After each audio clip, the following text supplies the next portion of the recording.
6 vegades sí, la radio que ilusiona y proyecta, aprende a innovar y cambia el mundo. Bienvenidos y bienvenidas a un día más a 6 vegades sí, la radio que os informa de todas las novedades sobre la educación. Soy Ivo y hoy nos acompaña Lucía Pinto y Lorena Martín. Hoy hablaremos sobre las comunidades educativas y la importancia de la relación familia-escuela para un proceso de enseñanza-aprendizaje. Tenemos la suerte de contar con dos de las componentes del equipo de expertos de investigaciones que nos contarán cómo han vivido su larga experiencia en las relaciones tanto con el alumnado como con las familias durante el proceso de observación. Bueno, la gente que nos sigue está interesada en conocer algunas de las técnicas que se utilizan en las escuelas que habéis investigado para investigar a las familias en la mayoría de las actividades que se realizan a lo largo del curso. Entonces, ¿cómo habéis vivido vosotras eso? Buenos días, Ivo. La verdad es que nosotras no hemos observado ningún tipo de técnica a lo largo de nuestra observación. En cambio, sí que nos hemos dado cuenta de que las escuelas creen que la involucración de las familias es muy importante porque se sienten más integrados en la escuela y su hijo tiene un mayor aprendizaje. Buenos días, Ivo. Pues bueno, estoy totalmente de acuerdo con mi compañera. Si algo nos ha llamado la atención es que tanto en las escuelas Príncipe Valiente, Escuela 2 y Nino Albal se hace mucho hincapié en la participación de las familias en aspectos como talleres, en la libertad para poder conocer los espacios y las personas con las que conviven sus hijos e hijas en las aulas. Por ejemplo, en Escuela 2 les dejaban entrar en las aulas para ayudar al equipo docente, pero sin embargo una condición clara era que no podían estar en la misma aula en la que estaban sus hijos o hijas. Vale, exacto. Otro ejemplo es, por ejemplo, en la escuela de Príncipe Valiente. También le daban mucha importancia a las entradas y salidas de la escuela, ya que les servía como medio de comunicación, ¿no?, entre la escuela y la familia. Podían estar incluso una hora si era preciso.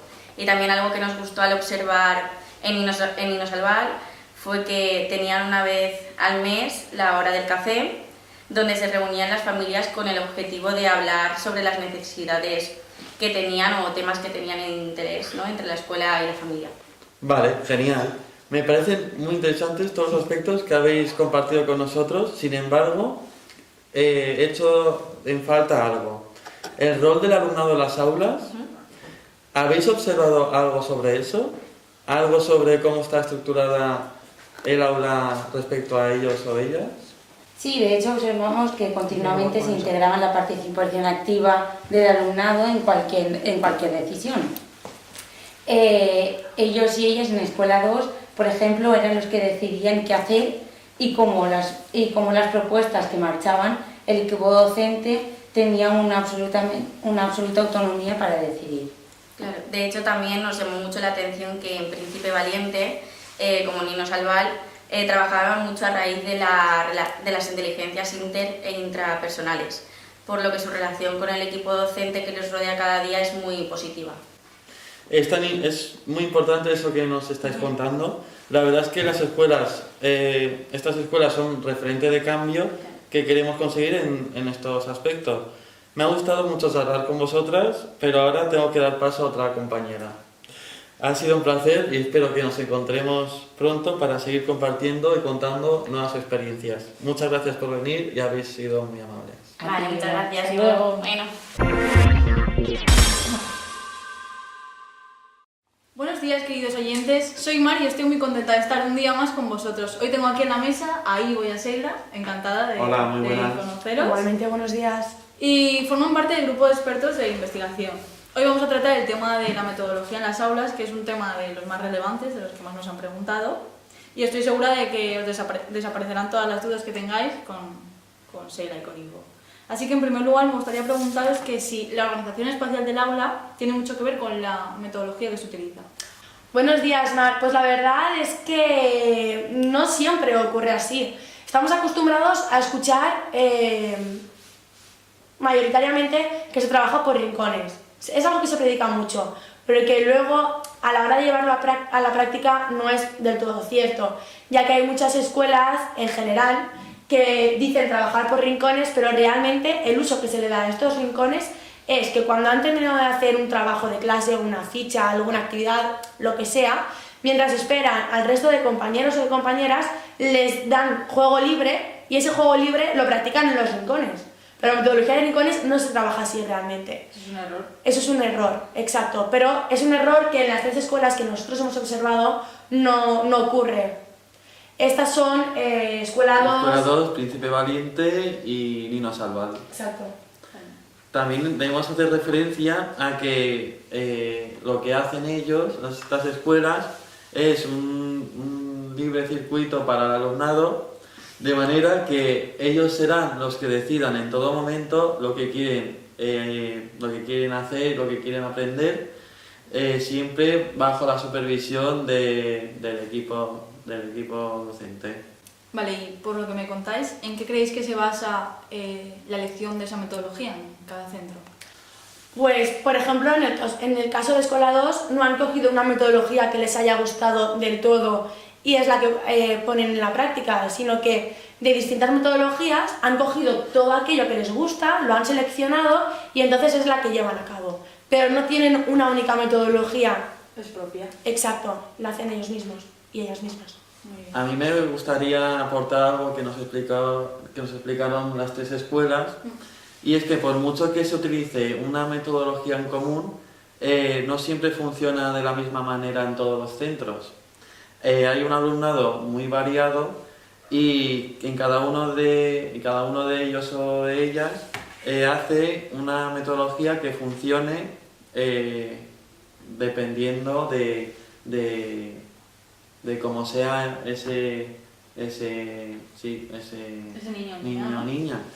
Y entonces hay que prestar mucha atención a las necesidades de cada alumno, cada alumna, y a raíz de eso realizar un método distinto. Claro, entonces por lo que me has dicho, que depende de las necesidades de cada uno, realmente no existe en un centro una metodología fija, va variando. No, de hecho es una metodología que a lo largo del curso, a lo largo del trimestre puede ir cambiando, ya que el equipo docente cuando se reunió con nosotros nos informó de que hacían unas pequeñas reuniones en las que aportaban y hablaban sobre qué se podía mejorar, qué había que quitar. Entonces no es una metodología con la que comienzan en septiembre y acaban en junio, sino que pueden ir variándola, se pueden ocurrir más cosas, pueden mejorarla. Genial, pues muchísimas gracias, me ha encantado estar con vosotros, conoceros y Igualmente. tener esta conversación. No me cabe duda de que a los oyentes les ha quedado todo claro. Seguro. Muchas gracias. Gracias por venir. Adiós. Chao. Hola, muy buenos días. ¿Cómo están mis oyentes favoritos? Soy Seila y en esta sección hablaremos sobre un tema muy comentado en la sociedad. Este es la inclusión en las escuelas. Para ello tenemos la suerte de compartir mesa con un equipo de grandes observadores. Y estos son Ivo, bienvenido, y Mar, bienvenida esta mañana. Me encantaría saber vuestra opinión respecto a la inclusión. Lo primero de todo, muy buenos días, Seila. La verdad que a lo largo de la observación nos hemos dado cuenta que cada vez las escuelas no inclusivas son más inexistentes. Hemos tenido la suerte de ir a escuelas como Príncipe Valiente, Nino Salvado o Escuela 2 y hemos observado que todas ellas presentan un grado de inclusión bastante alto, ya que se tiene en cuenta la adaptación tanto del material curricular como de los espacios para cualquier persona que presente ciertas discapacidades. De manera que eso les ayudará a desenvolverse al mismo tiempo que sus iguales. Exacto, yo creo que como dice mi compañero, todas las escuelas que hemos visitado están adaptadas completamente para que cualquier alumno pueda estar dentro de ella. De hecho, un tema al que me gustaría hablar respecto es la cara que se le da a todas las aulas respecto a los ambientes, ¿no? Porque se respeta continuamente las necesidades que cada alumno presenta y además se presta mucha atención a su desarrollo dentro del aula, como es la organización. Por ejemplo, si tuviese un alumno una discapacidad visual, los espacios están organizados para ello. Entonces el alumnado al final dentro del aula es feliz, está motivado y tiene continuamente ganas de ir a la escuela. Muy bien. Y ese es el primer paso, creemos que que se necesita para un cambio en la sociedad, y todas las escuelas que hemos observado en general lo tienen. Eso es. La verdad es que habéis tocado temas muy interesantes. Estos nos llevan a reflexionar sobre la sociedad en la que vivimos hoy en día. Los oyentes nos hacen muchas preguntas, pero sobre todo hay una que se repite continuamente. Y esta es si hay diversidad en las aulas y en caso de haberla, ¿cuál es la que más destaca o qué podemos ver en ella? ¿Qué es lo que podemos ver en las aulas? Pues sí, la verdad es que esa pregunta nos la suelen hacer continuamente. ¿Verdad? Sí. Y sí, ahora cada día vemos más diversidad en las aulas. De hecho, por ejemplo, en Escuela 2 vimos que las aulas están formadas a internivel. Es decir, esto quiere decir que había una gran diversidad en cuanto al alumnado, con diferentes edades y características en el aula. Por ejemplo, las aulas de 3 a 6 estaban compuestas por el alumnado de esa franja de edad. Había 5 personas con 3 años, otras 5 con 4 o 5 años y las restantes de 6 años, ¿verdad? ¿No? Sí, totalmente. Y eso pues le daba la oportunidad a los más pequeños o a las más pequeñas de tener un referente a la hora de desarrollarse y a los más mayores de desenvolverse, de desenvolver su faceta de protección a los más pequeños y pequeñas. De hecho, había incluso un hermano mayor en la misma aula que el hermano pequeño. Qué O sea, interesante. que estaba muy chulo porque ahí, querían estar juntos y al pequeño le servía lo del mayor para... Claro, se ayudaban mutuamente, ¿verdad? Entonces, por último, ¿consideráis de gran importancia que el alumnado se sienta muy protagonista en algún momento del día? Yo creo que no en un momento, en todo el día. Creemos que es importante que se vean capaces de conseguir lo mismo que el resto de sus iguales, y la responsabilidad del equipo docente es integrarles en esta función. Entonces, no hay personas capacitadas y otras que no estén capacitadas, al contrario, hay variedad en el aula y eso es lo más importante y lo que los que nos dedicamos a la educación, lo que mejor observamos y lo que vemos más correcto. Lo que uno sabe hacer es lo que complementa al otro. O sea, yo creo que lo que hablábamos antes, siempre se están complementando. Si hay un hermano mayor es el que ayuda al pequeño e incluso el pequeño puede enseñar al mayor. Y eso hace que la educación y los valores en general pues mejoren cada día dentro del aula y también nos enseñan incluso a nosotros, los más pequeños, que es eso lo más importante y que son los absolutos protagonistas de su aprendizaje. Pues muchísimas gracias por la información que nos habéis aportado. Siempre es útil escuchar opiniones de gente experta sobre la educación. Los y las oyentes seguro que han aprendido mucho en esta conversación de hoy en día. De nuevo, gracias por venir y nos vemos pronto. Ha sido un auténtico placer contar con vuestra profesionalidad. Buenos días, oyentes. Soy Fanny. Después de mucha insistencia para poder hablar sobre la evaluación en el ciclo de infantil, hoy por fin está aquí Lucía, integrante del grupo de expertos que ha venido a visitarnos hoy. Cuéntanos, Lucía.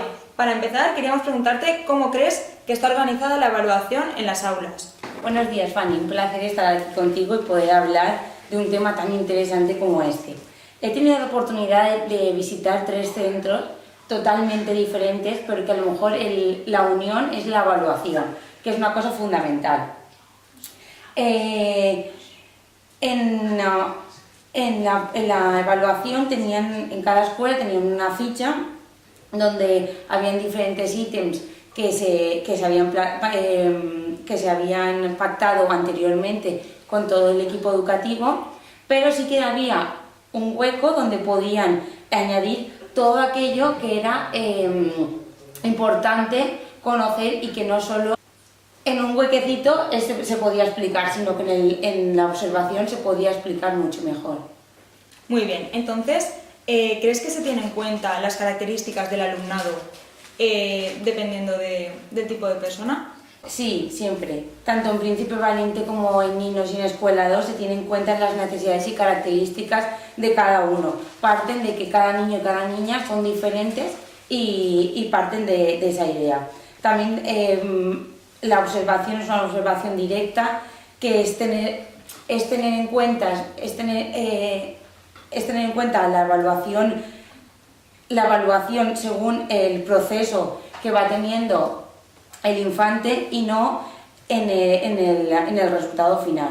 Por ejemplo, en Príncipe Valiente y en Ninos tenían la evaluación formal y por otra parte tenían otra evaluación en forma de carta que era enviada a las familias y ahí sí que se podía demostrar el desarrollo y la evolución que habían tenido sus hijos y sus hijas. Además, podían fijarse o se podían los pequeños detalles en que se habían superado. Era una evaluación mucho más sí. Muy bien, mucho más consistente. Vale, Lucía, entonces desde tu punto de vista, ¿cuál sería la mejor forma de evaluar? Esa, la observación directa.